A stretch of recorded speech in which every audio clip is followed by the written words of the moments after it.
Buen día, ¿cómo les va? Vamos a empezarlo con el desarrollo de la clase. Esto ya está en el aula virtual. Psicología jurídica. La autora del texto es en realidad la vicedecana. Entonces, les decía que más allá que es la actual vicedecana, Olga tiene una amplia experiencia en lo que es la psicología jurídica. Acá tenés mate cocido, si querés. Bueno, ha trabajado en la provincia, ha sido directora de varias áreas que se relacionan con la jurídica, de tal manera que, bueno, es una pena que no la tenemos aquí porque la idea era que ella transmitiera su experiencia particular. Pero bueno, empecemos. A ver, ¿leyeron el texto? Bueno, ponele. ¿Qué dice el texto? ¿Cuál es la idea principal del texto? A ver.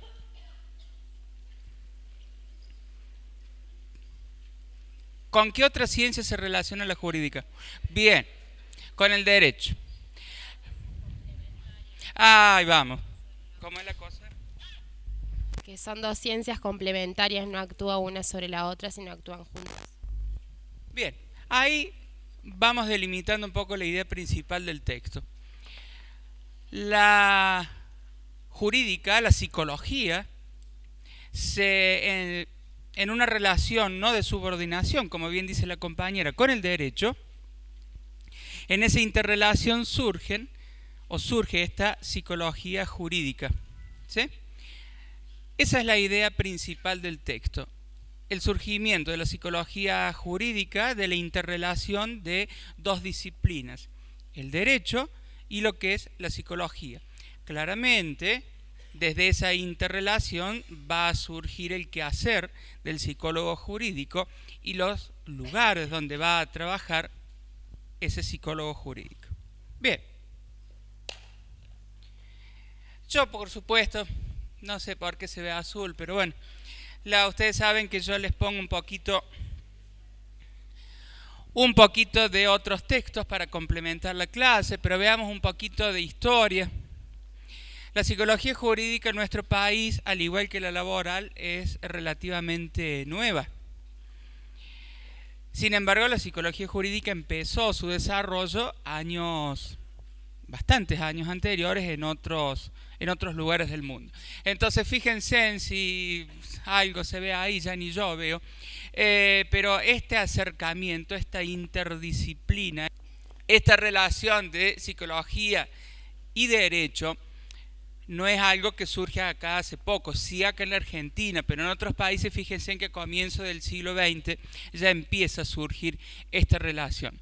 Incluso más, los peritos judiciales, que va a ser una parte fundamental de lo que es la psicología jurídica, ya allí a principios del siglo XX en Alemania empieza a surgir esta importancia. Fíjense, en el tema del testimonio empezó a surgir ahí una cuestión que era importante, que no solamente se escuchara lo que se decía objetivamente, sino otras cuestiones más subjetivas, y ahí empieza a reconocerse la importancia de otro profesional que no solo fuera un abogado. Es cierto también que en el área de la criminología en España, ahí también va surgiendo la importancia de tener en cuenta no solo la parte jurídica, sino también lo que le pasa a la víctima, lo que le pasa a la persona que cometió el delito, etcétera, etcétera. Es en ese marco entonces que va surgiendo la importancia de entender otra cuestión, no solamente lo objetivo del hecho delictivo, no solamente lo objetivo de lo que le pasa o no le, sino otras cuestiones que evidentemente también había que tener en cuenta a la hora de comprender esta cuestión. 50 o 60, allí empiezan a aparecer ya directamente los primeros profesionales especializados en esa psicología jurídica. Obviamente, ustedes ya lo saben, no en nuestro país, porque en nuestro país en la década del 50 y el 60 en realidad empiezan a surgir los primeros profesionales de la psicología, que como ya sabemos estaban fuertemente influenciados por el psicoanálisis imperante que había en esa época. Sí es cierto que en los años 70, 80 Allí hay todo un movimiento donde la psicología jurídica empieza a incorporarse también ya en el ámbito judicial. Hoy es cierto que uno de los principales lugares de trabajo, ámbito de trabajo del psicólogo jurídico, tiene que ver justamente con el ámbito judicial. Es allí, a partir de esa época, donde se empieza a incorporar al jurídico dentro del ámbito judicial, y allí eso permitió a su vez en paralelo un fuerte desarrollo de la investigación en lo que es el área jurídica. Esto es coincidente porque con el retorno de la democracia en nuestro país, allí la psicología jurídica empieza a ser haciéndose fuerte. Primero reconocida por ley, al menos aquí en Córdoba, la ley 7106, y luego, con el retorno de la democracia, la psicología jurídica, ahora sí en nuestro país, empieza a afianzarse cada vez más. Fíjense, la cuestión de la investigación permitió entonces que se desarrollaran congresos específicos, publicaciones específicas, incluso a nivel de muchos países de Europa, no tanto aquí en Argentina, pero se la considera la década del 90 la edad de oro de la jurídica por la proliferación de bibliografía, de investigaciones al respecto que se dieron en esa época. Históricamente la psicología jurídica reconoce antecedentes, ahí dice conductismo, cognitivismo, psicoanálisis, bueno, todas las escuelas que ya hemos estado hablando al respecto, cada una de ellas, la jurídica tomó cuestiones importantes para ir desarrollando su propio marco teórico. Igual recuerden, como bien dijimos al principio, no es que la jurídica surge en relación a esas escuelas, se entiende, toma de esas escuelas para, en interrelación con el derecho, ahí sí surgir lo que es la psicología jurídica. ¿Vamos hasta acá? ¿Sí o no? Bueno, tengo que despertarlos un poco porque si no... Bueno, entonces... Psicología jurídica, fíjense, ahí hay un nombre que es Emilio Mira y López, 1932, no es importante, al menos para el parcial, ¿sí? No, ya sé. Bueno, pero él empezó a desarrollar, dice que la decana que no sirve para nada, pero sí. Pero bueno, él dio como el puntapié inicial. No es un nombre importante, al menos para el parcial. En cuarto año ustedes van a tener una materia que se llama psicología criminológica, de tal manera que ahí van a ver con mayor detalle todas estas cuestiones. Sí es cierto entonces, chicos, que quede bien claro, jurídica es una interrelación entre dos ciencias, la psicología y el derecho. Como bien dijo la compañera, no implica que una sea más importante que la otra o que una subordine al otro, no. Es justamente de la relación entre ambas que surge esta cuestión de la psicología jurídica. Veamos que la psicología, ahí que dice, ¿qué hace la psicología? Bueno, la autora en el texto sostiene que la psicología es necesaria para comprender la vida psíquica. Ustedes saben que eso va a depender, bueno, de la postura de cada uno. Recuerdan los supuestos filosóficos, metodológicos y epistemológicos. Pero bueno, si va a tratar de entender esa vida psíquica, obviamente presente en las conductas que importan a lo jurídico. ¿Está bien? No es que en realidad el psicólogo jurídico, sí, obviamente, si hay una situación de violencia familiar, va a ver las conductas y comportamientos o la vida psíquica, como dice la autora, de esa familia y de los integrantes de la familia. Eso claramente está relacionado. Ahora, si en realidad un miembro de la familia que está todo perfecto, no hay violencia y nada, y no sé, tiene fobia, y bueno, eso no será o no importará lo jurídico, excepto, por supuesto, esa fobia termine implicando en alguna situación que se relacione con lo jurídico. ¿Se entiende? Entonces, el derecho son las normas, son las leyes que, bueno, están previstas en los distintos códigos, de tal manera que esas leyes, esas normas, justamente van a intervenir en las relaciones que tenemos los seres humanos.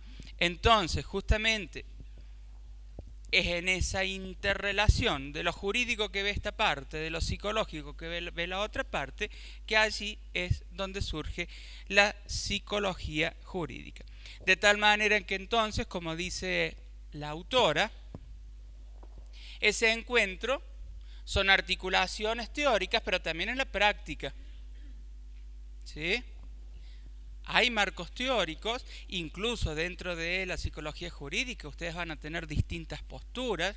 Imagínense ahora que está en discusión, por ejemplo, todo lo que tiene que ver con la violencia de género, la violencia familiar, la despenalización del aborto. Son todas cuestiones que hay cuestiones legales, pero también hay cuestiones psicológicas. ¿Se entiende? Entonces, cada una de las distintas subescuelas, podríamos decir, dentro de la jurídica va a tener una postura distinta. De tal manera que esa cuestión que decía Marino, que hay subescuelas que se están peleando entre ellas para imponer su objeto, y acá pasaría lo mismo. Insisto, cada vez más por los temas de relevancia social que hoy nos atraviesan. Bien, está claro esto, ¿no? Bueno. Entonces, la jurídica la podemos entender, dice la autora, como las articulaciones en lo teórico que permite el desarrollo de posturas teóricas acerca de los diversos problemas o situaciones que se nos presentan a nivel social, pero también a nivel de la práctica. Por lo tanto, acá nuevamente hacemos referencia a esta palabrita mágica que es la interdisciplina, más que nunca, fundamentalmente entre estas dos disciplinas que es la psicología y el derecho. De tal manera que fíjense, las prácticas del psicólogo que van a involucrar no solamente el sujeto, ¿sí?, sino también el sujeto de la medida procesal, la penal y la institucional. ¿Qué quiere decir eso? Que vamos a estudiar el hecho en sí y todos los involucrados, ya sea esté dentro de la cárcel, fuera de la cárcel o donde sea, pero todos los involucrados. ¿Está bien? Frente a un hecho delictivo no se va a abordar solamente lo que le pasa a la víctima o al victimario, a todo el conjunto, para tratar de entender la situación de una manera integral. Bueno, entonces, tomando en cuenta esta interrelación, tomando en cuenta esta visión integral de lo que tiene que ver con lo delictivo o estas cuestiones que suceden dentro de lo penal, decimos que, y tomando lo que decía la autora, el campo de acción es la personalidad del sujeto que delinque, ya lo dijimos, pero también de la víctima. Así también las condiciones sociofamiliares en las que se produce. ¿Se acuerdan lo que decíamos de sanitaria? Que estudiamos el proceso salud-enfermedad, pero con los múltiples determinantes que a eso llegan. Y acá tenemos que tener también una visión integral. Entonces, si hay un hecho delictivo, pues bien, tendremos que tener en cuenta las distintas condiciones en las cuales ello puede haber surgido. Igualmente, chicos, probablemente se nos escapen un montón de cosas, pero digo, no van a cometer el error de decir, bueno, acá hay una situación de violencia familiar y esto se debe por esta razón y nada más. Se entiende que estamos hablando de hechos sumamente complejos, ¿sí?, donde hay múltiples determinantes. ¿Está bien? No importa si no los descubren a todos, pero por lo menos sepan o tener la mente abierta, como yo siempre les digo. El tratamiento y la rehabilitación del penado. Bueno, allí básicamente el campo de acción tendrá que estar en la cárcel. Claro, lo que yo les quería decir que ahí dice el penado, entonces uno rápidamente se imagina que es la cárcel. ¿Se acuerdan en la clase pasada que yo les comentaba? La profesora Correa, como la experiencia que ella desde lo social trabajó en la cárcel. Bueno, lo que les quiero decir que no necesariamente es la cárcel, porque allí lo que nombra el compañero Complejo Esperanza, allí hay adolescentes, ¿sí? Que tampoco están bajo o privados de la libertad. La cuestión es que este campo de acción se limita básicamente a lo que tiene que ver efectivamente donde hay privación de la libertad. Esto es importante, prevención y tratamiento. Acuérdense, chicos, que siempre, al menos todas las áreas que vimos, están en los reglamentos, están en los códigos, están donde ustedes los busquen, la palabra prevención. Sin embargo, la palabra prevención muchas veces se queda solo en palabra y en los hechos es difícil. Imaginémonos actualmente estos temas que yo dije, violencia de género, violencia familiar, lo que se les ocurra. Hay mucha cosa para trabajar, sin embargo, es raro que uno escuche programas de prevención.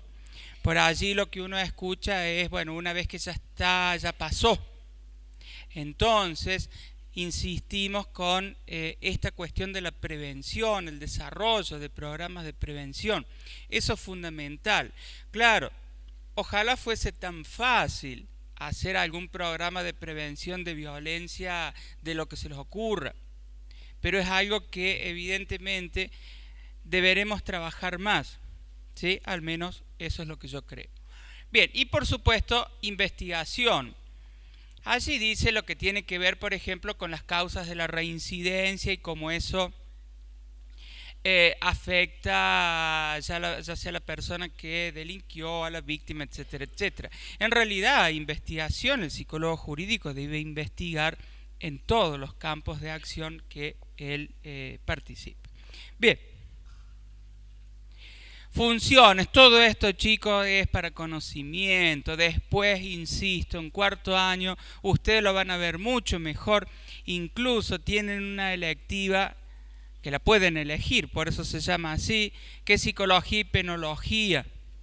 Allí van a ver mucho más específico, pero eso es recién en quinto año. Así que paciencia, que todo esto lo van a ver más adelante. Ahora, ¿qué hace? Evaluación y diagnóstico. Bueno, involucra, por supuesto, a todos los actores jurídicos. Cuando yo digo todos los autores, otra vez volvemos a la persona que delinque, a la víctima, a la familia, etcétera, etcétera. Asesoramiento. Asesoramiento, ustedes seguramente han escuchado muchas veces, que incluso muchas veces bastante controvertida, que por ejemplo un juez liberó a una persona que había cometido X delito y que salió, reincidió y cometió de nuevo el delito. ¿Lo han escuchado o no? Va. Y vieron que se arman unos debates terribles, que por qué, que sí, que no, que corresponde. Va, no importa. La cuestión es que allí el juez no toma la decisión solamente en lo que durmió a la noche, sino que en realidad hay un asesoramiento de distintas vertientes. Entre ellas hay una que, bueno, justamente son de los psicólogos. Por eso no es raro escuchar que nos den con un caño los psicólogos cuando, ¿por qué lo liberaron? Eso tiene la culpa el psicólogo. Bueno, en realidad el juez toma una decisión en base a múltiples cuestiones. Entre ellas también está el psicólogo. Digo, para tratar de defendernos un poquito. Bueno, intervención ya dijimos, no solamente tratamiento y rehabilitación, sino fundamentalmente la prevención. Se hace, bueno, se intenta, lo que pasa que claro, no es fácil. Bueno, prevención social, mediación, ¿esto lo han escuchado alguna vez? ¿Qué es la mediación? Media entre dos partes, ¿sí? Bueno, esto también es cierto que se confunde muchas veces con los abogados, también hacen este tipo de cuestiones. Entonces, como decíamos, con los psicólogos laborales muchas veces se pelean un poco con la gente de recursos humanos, aquí también puede pasar esta cuestión. Bien, y por supuesto la investigación, como ya dijimos, en todos los ámbitos de aplicación. Bien. Entonces, lo último que nos falta, y hago un resumen, es cortito el texto, ¿vieron? Así lo dejamos a la señora decana. Ámbitos y niveles, bueno, los tribunales y todos los fueros que se les ocurra, pero los tribunales. ¿sí? Los tribunales de familia, de qué sé yo, no sé, de menores, los tribunales. La psicología jurídica en el sistema público es la que más psicólogos toma, porque hay muchos ámbitos. Vos tenés los tribunales, tenés el complejo Esperanza, tenés los fueros, el fuero penal, tenés la cárcel, tenés antes estaba el Consejo Menor, que ya no existe, pero todo lo que se trabaja con minoridad, y es uno de los ámbitos que más demanda tiene para el psicólogo. Y ahora el sistema público también está demandando para que nosotros hagamos investigaciones en el área para poder hacer mejor la prevención. Así que creo que toma más que salud y que el ámbito educacional seguro. Bueno, resumen del texto. Antes de darle lugar al siguiente texto. La psicología jurídica es una... ¿Qué es la psicología jurídica? Ah, bien. Claro, porque nunca, siempre les hago esa pregunta. Pregúntale qué es la psicología educacional y ella te tiene que decir, es un área de la psicología. Buah, están amaestrados. Psicología jurídica es un área de la psicología reconocida por ley, bla, bla, bla, bla, bla, bla, que surge de la interrelación de dos disciplinas, derecho y psicología, cada una abordando distintos aspectos, ¿sí? Ahora, debe entenderse que de esa interrelación, que no implica que una sea mejor, más importante que la otra, surge, digamos, justamente una nueva disciplina, que es, en este caso, esa psicología jurídica, que va a entremezclar lo que hace la psicología, lo que ve la psicología, con las cuestiones legales. Va a abordar esas cuestiones donde lo jurídico puede estar interrelacionado con la psicología. Luego, los ámbitos de aplicación, lo que aborda, creo que eso es bastante, por ahora, simple. Lo van a ver con mayor detalle después, más adelante, ¿sí? No es un texto complejo.